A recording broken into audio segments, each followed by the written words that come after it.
ඇත්ත වශයෙන්ම 2014 තමයි මේ හේටි රාජ්‍යයේ සාමසාධක රාජකාරී සඳහා අප රටින් ශ්‍රී ලංකා සන්නද්ධ හමුදාවන් යුද හමුදාව ගුවන් හමුදාව හා නාවික හමුදාවෙන් සමන්විත බටපිරිස් 2004 වර්ෂයේ සිට මේ දක්වා වසර 11ක් 18000කින් සමන්විත ආසන්න බට සංඛ්‍යාවක් ඇවිල්ලා මෙහි සේවය කරලා තිනවා. ඒ කාලය තුල අපේ සෙබළුන් 6 දෙනෙක් ක්‍රියාන්විත වෙලදී හා ස්වාභාවික හේතුන් මත මිය ගිහින් තියෙනවා. අප මේ රටට එනකොට මේ රටේ තිබුණු තත්ත්වය ඊටාම දිලුඳු රටක් සහ අසහනකාරී වාතාවරණයක් පැවති මිනිමෙරුම් දූෂණ මංකොල්ල කෑම් ස්ත්‍රී දූෂණ වාගේ දරුණු අපරාධ වලින් පිරී පැවති රටක්. මගේ බටපිරිස් මෙහෙට ආවට පස්සේ අපගේ හමුදාවන් අවුරුදු 30ක යුද්ධයක් කරලා තියෙන අත්දැකීම් තුලින් මෙම අපි වෙත බාර දුන්න ප්‍රදේශයේ සම්පූර්ණ මේ බලය පතුරවලා අවශ්‍ය විදියට සියලුම සන්නද්ධ කණ්ඩායම් නිරාවුද කරලා සෑහෙන දුරට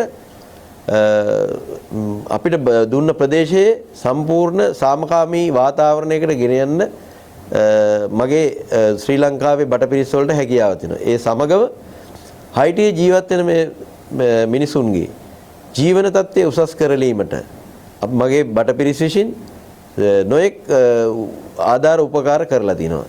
ඒ කියන්නේ අපි සමහර අවස්ථාවන් වලදී අපේ රටෙන් අපේ සොල්දාදුවෝ අපේ අයගෙන් එකතු කරගත්ත දේවල් වලින් පොත්පත් ඇඳුම් පැළඳුම් ඒ වගේ දේවල් ගොඩක් දේවල් ගෙනලා දීලා මේ අයට උදව් කරලා දිනවා. අපි මේ ප්‍රදේශයේ ජීවත් වෙන අයට විශාල ජල ප්‍රශ්නයක් තියෙනවා. අපි ජලය බෙදා දීමට අපේ රටේ ඉඳන් අවශ්‍ය බඩු බාහිර ආදී මෙහෙට අරගෙන ඇවිල්ලා තියෙනවා.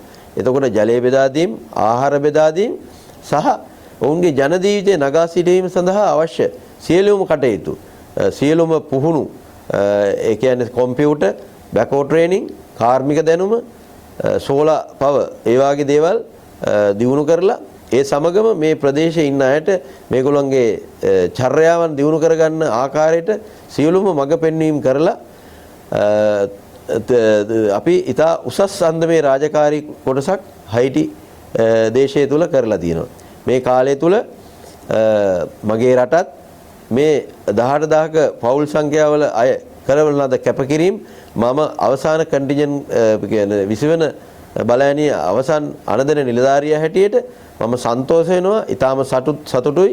ඊටත් අමතරව මේ ප්‍රදේශයේ ඉන්න සිවිල් වැසියන්ගෙන් අපට ලැබෙන පැසසුම් හා ඔවුන් මුල අපේ කණ්ඩායම් වල ආපු සමාජිකයින්ගේ නම් පව මතක් කරමින් අපි කළ සේවය ඊටා මහත් අන්දමින් අගය කරනවා. ඒක මට මගේ රට වෙනුවෙන් මහත් ආඩම්බරයක්. ශ්‍රී ලංකාව ගැන මට හරිම ආඩම්බරයි. මගේ සන්නද්ධ හමුදාවන් ගැන මට හරිම ආඩම්බරයි. අපි ඊටා හොඳ සේවයක් මේ රටට සාමය ලබා දෙන්න අපි උත්සාහ කළා. අපි හොඳ සේවයක් කරලා ඊටා හොඳ මට්ටමින් අපේ මව්බිම වෙත අපි නැවත එනවා. ස්තුතියි.